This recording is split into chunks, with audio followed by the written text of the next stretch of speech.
اگر آپ کو لگتا ہے کہ آپ کی لائف بہت مشکل ہے، اگر آپ کو لگتا ہے کہ آپ کو زندگی میں بہت ناکامیاں ملی ہیں، آپ بار بار ناکام ہوئے ہیں، لوگوں نے، دنیا نے آپ کے ساتھ بہت زیادتی کی ہے، تو ایک بار یہ کہانی ضرور سنیے گا۔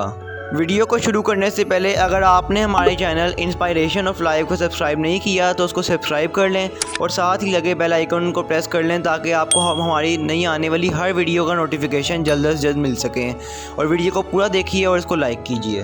ہنری ویل انڈیانا میں ایک لڑکا رہتا تھا۔ جب وہ صرف 6 سال کا تھا تو اس کے والد گزر گئے۔ یہ اس کے ایک مشکل دور کی شروعات تھی۔ گھر چلانے کے لیے اس کی ماں کو ایک فیکٹری میں کام کرنا پڑا۔ بڑا ہونے کی ناطے اسے ہی اپنے چھوٹے بہن بھائیوں کا خیال رکھنا پڑتا تھا۔ ماں کی غیر موجودگی میں وہ اپنے بہن بھائیوں کے لیے کھانا بھی بناتا تھا۔ اتنی کم عمر میں ہی اس پر بہت زیادہ ذمہ داریاں آن پڑی تھیں۔ پیسوں کی کمی کی وجہ سے 10 سال کی ہوئی عمر میں اس نے بھی اپنی ماں کے ساتھ کام کرنا شروع کر دیا۔ اس کی زندگی اور مشکل ہو گئی تھی۔ جب وہ 12 سال کا تھا تو اس کی ماں نے دوسری شادی کر لی۔ سوتیلے باپ سے اس کی بن نہ سکی، جس کی وجہ سے اس بچے نے گھر چھوڑ دیا۔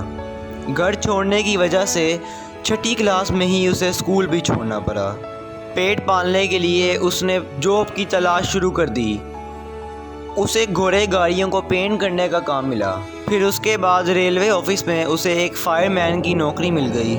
ساتھ ہی ساتھ اس نے قریب موجود یونیورسٹی میں لاء کی تعلیم حاصل کرنا شروع کر دی۔ اسے لگتا تھا کہ اس کی زندگی کا اچھا دور شروع ہونے والا ہے، لیکن اس کا کسی کے ساتھ جھگڑا ہو گیا۔ جھگڑا کرنے اور اس پر مقدمہ بننے کی وجہ سے اسے نوکری سے نکال دیا گیا، جس کی وجہ سے اس کا لاء کا کیریئر بھی تباہ ہو گیا۔ وہ ایک بار پھر جاب لیس تھا۔ وہ واپس گھر آ گیا اور ایک لائف انشورنس کمپنی میں جاب شروع کر دی، لیکن کچھ ہی مہینوں کے بعد مینیجر کو اس کا کام پسند نہ آیا اور مینیجر نے اسے نوکری سے بھی نکال دیا، اور ایک بار پھر اس نے جاب کی تلاش شروع کر دی۔ زندگی بہت مشکل تھی، لیکن اس لڑکے نے ہمت نہیں ہاری۔ کچھ عرصے کے بعد اسے ایک ٹائر بنانے والی کمپنی میں جاب مل گئی، مگر یہ جاب بھی کچھ زیادہ دیر تک نہ چل سکی کیونکہ اس کمپنی نے اپنا پروڈکشن پلانٹ ہی بند کر دیا تھا۔ وہ ایک بار پھر جاب لیس تھا۔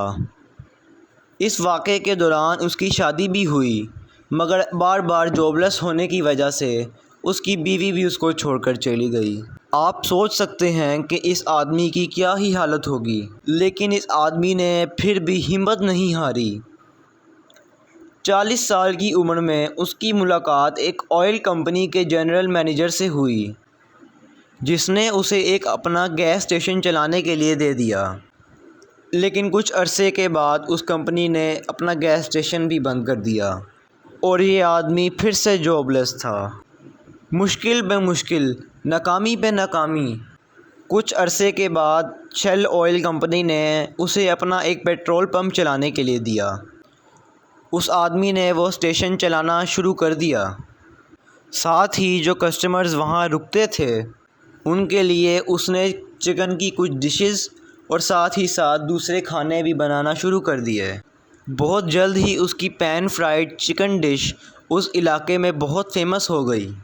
کچھ سالوں کے بعد جب اس کے کھانے کی دھوم پورے علاقے میں مچ چکی تھی تو اس نے وہ شیل آئل کمپنی کا پیٹرول پمپ چھوڑ دیا اور اپنا خود کا ایک ریسٹورنٹ بنا لیا، جو کہ اچھا چل پڑا۔ ریسٹورنٹ کی کامیابی کے بعد اس نے اپنا بزنس بڑھانے کے لیے اس نے ایک اور ریسٹورنٹ کھولنے کا سوچا، لیکن اس دوران ایک دوسرے ریسٹورنٹ کے ایک مالک نے ان کے ساتھ جھگڑا کر لیا اور ان کے ملازم کو گولی لگ گئی، اور اس گولی کی وجہ سے اور اس لڑائی کی وجہ سے وہ اپنا بزنس ایکسپینڈ نہ کر سکا۔ 4 سال کے بعد اپنے بزنس کو ایک بار پھر سے ترقی یافتہ کرنے کے لیے انہوں نے اپنے ریسٹورنٹ کے ساتھ ایک ہوٹل بھی کھول لیا، لیکن بدقسمتی سے کچھ عرصہ کے بعد ان کے ہوٹل میں آگ لگ گئی، جس کی وجہ سے ہوٹل اور ریسٹورنٹ دونوں ہی جل گئے۔ اس کی زندگی کی ساری محنت ضائع ہو گئی تھی اور وہ ایک بار پھر سڑک پر آ گیا تھا۔ آپ سوچ سکتے ہیں کہ اس آدمی کی کیا حالت ہوگی، لیکن اس آدمی نے پھر بھی ہمت نہیں ہاری اور نئے سرے سے ایک ریسٹورنٹ اور ہوٹل بنایا۔ لیکن ورلڈ وار 2 شروع ہونے کی وجہ سے اسے وہ بھی بند کرنا پڑا۔ اس کی زندگی میں ایک کے بعد ایک مشکل آ رہی تھی، نقصان بے نقصان ہو رہا تھا۔ ورلڈ وار کے ختم ہونے تک اس کی ساری زندگی کی جمع پونجی بھی ختم ہو چکی تھی۔ اس کے پاس اپنا ایک ریسٹورنٹ کھولنے کے بھی پیسے نہیں تھے، جس کی وجہ سے اس نے اپنی چکن ڈش مختلف ریسٹورنٹ میں بیچنا شروع کر دی۔ لیکن اس کی یہ کوشش بھی ناکام رہی اور سب نے اسے ریجیکٹ کر دیا۔ آپ کو یقین نہیں آئے گا کہ اس نے 1009 بڑے اور چھوٹے ریسٹورنٹ وزٹ کیے، لیکن سب نے اسے ریجیکٹ کیا۔ لیکن یہ آدمی پھر بھی کوشش کرتا رہا۔ آخر کار 1952 میں جب ان کی عمر 62 ایئرز تھی، انہوں نے اپنی ریسیپی، جس کا نام کینٹکی فرائیڈ چکن تھا، شہر کے ایک بڑے ریسٹورنٹ کو سیل کر دی۔ ریسٹورنٹ کے بڑے نام کی وجہ سے جلد ہی ان کی کینٹکی فرائیڈ چکن کی ریسیپی پورے ہی شہر میں فیمس ہو چکی تھی، اور اس واقعے کے بعد تو لائن ہی لگ گئی۔ شہر کے بڑے بڑے بہت سے ریسٹورنٹ نے اس کی ریسیپی کو فرنچائز کرنا شروع کر دیا، اور اس آدمی کو سب ریسٹورنٹ سے کمیشن ملنی شروع ہو گئی۔ اس کا خواب تھا کہ اس کی ریسیپی پوری دنیا تک پہنچ جائے۔ 1959 میں اس نے اپنا ایک نیا ریسٹورنٹ اور ہیڈ کوارٹر بنایا۔ اس نے بہت محنت کی، اکثر وہ اپنی گاڑی کی پچھلی سیٹ پر ہی سو جاتا تھا۔ ریسٹورنٹس کو وزٹ کرتا، انہیں اپنی ڈش کے بارے میں بتاتا، اور اگر اس کے اونر کو وہ ڈش پسند آ جاتی تو وہ اپنے فرنچائز رائٹس کی بات کرتا۔ 1965 میں جب اس کی عمر 75 سال تھی تو تب جا کر وہ صحیح معنوں میں کامیاب ہوا تھا۔ کئی سالوں کی محنت، بدقسمتیوں اور ریجیکشنز کے بعد کولونل سینڈرز کی فرنچائز اپروچ بہت کامیاب ہو چکی تھی۔ KFC وہ پہلی فاسٹ فوڈ چین تھی جو کہ پوری دنیا میں ہی پھیلنا شروع ہو گئی تھی۔ کینیڈا، UK، میکسیکو اور بہت سارے دوسرے ممالک میں اس کی آؤٹ لیٹ قائم ہونا شروع ہو چکی تھی۔ وہ پوری دنیا کا سفر کرتے، اپنے ریسٹورنٹس کو وزٹ کرتے اور کسٹمرز سے ملتے، اور 90 سال کی عمر میں وہ اس دنیا سے چل بسے۔ لیکن اس وقت 48 ممالک میں ان کی 6000 سے زیادہ آؤٹ لیٹس قائم ہو چکی تھیں۔ ایک انالیسس کے مطابق 2019 میں KFC کی 150 سے زائد ممالک میں 24,104 آؤٹ لیٹس ہیں۔